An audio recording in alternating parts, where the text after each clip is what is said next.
नमस्ते दोस्तों। आज हम पढ़ने वाले हैं अथॉरिटी और रिस्पॉन्सिबिलिटी के बारे में। ठीक है दोस्तों, तो चलिए इसको शुरू करते हैं। देखते हैं इसमें बताता क्या है हमको, अथॉरिटी और रिस्पॉन्सिबिलिटी होता क्या है in the terms of planning. तो जैसा कि मैंने यहाँ पर डिफिनेशन लिखा है, authority is the power or right give to a person or position to make decision, give order and enforce ऑबिडेंस।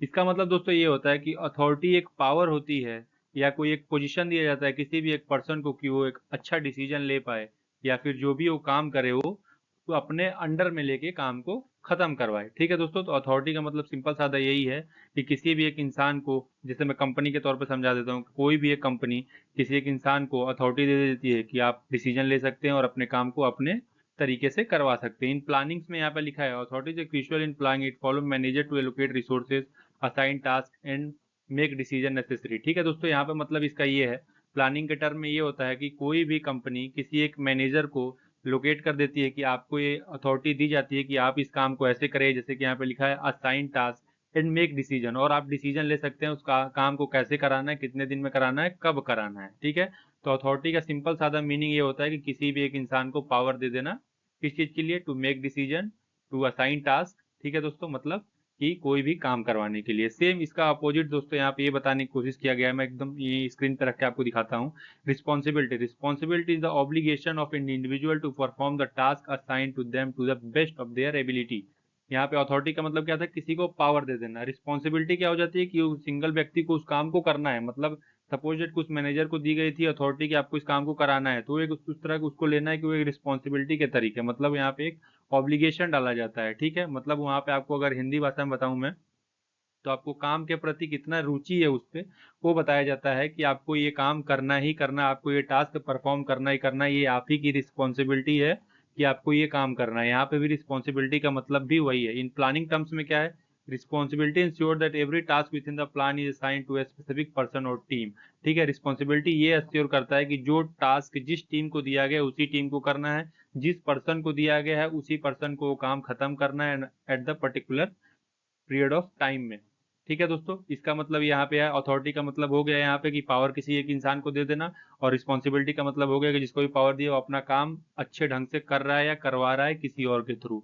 तो यहाँ नॉर्मल सा था अथॉरिटी एंड रिस्पॉन्सिबिलिटी। इसमें एक मैंने टॉपिक और ऐड किया है, दो टॉपिक छोटा छोटा सा, वो भी आपको मैं बता देता हूँ। जैसे कि यहाँ पे आप देख सकते हैं, relation between authority and responsibility in planning, क्या रिलेशनशिप होता है और इससे क्या फायदा होता है और क्या इससे नुकसान होता है। ठीक है दोस्तों, तो इसको जान लेते हैं। सबसे पहले यहाँ पे लिखा है मैंने अलाइनमेंट। यहाँ पे दोस्तों ये बताया गया कि authority and responsibility must be align when the authority is granted the corresponding responsibility should be clearly defined. यहाँ पे दोस्तों अलाइनमेंट का मतलब ये बताया गया कि जिसको भी अथॉरिटी दी गई है उसको रिस्पॉन्सिबिलिटी भी बताया गया है कि आपको कैसे करना है और क्या करना है, क्लियरली ये डिफाइन कर दिया जाता है कि आपको ये काम दिया गया है। ठीक है दोस्तों, तो इन दोनों के अलाइनमेंट से या इन दोनों का रिलेशनशिप हमको ये बताता है कि अगर जैसे किसी भी सपोज डेट किसी भी एक इंसान को कोई काम दिया गया है और उसको अथॉरिटी दी गई है कि आपको इस काम को कराना है, तो उसको ये भी बताया गया कि इस काम को कैसे कराना है, कितने टाइम में कराना है, मतलब उसकी रिस्पॉन्सिबिलिटी भी उसके साथ इंश्योर की गई है। ठीक है, पावर के साथ, और उसको डिसीजन लेने में भी बोला गया है कि अगर आप डिसीजन ले सकते हैं अपने पावर का यूज करके किसी भी काम को करा सकते हैं। Balance, an imbalance between authority and responsibility can lead to inefficiency. Too much authority without corresponding responsibility may lead to misuse of power.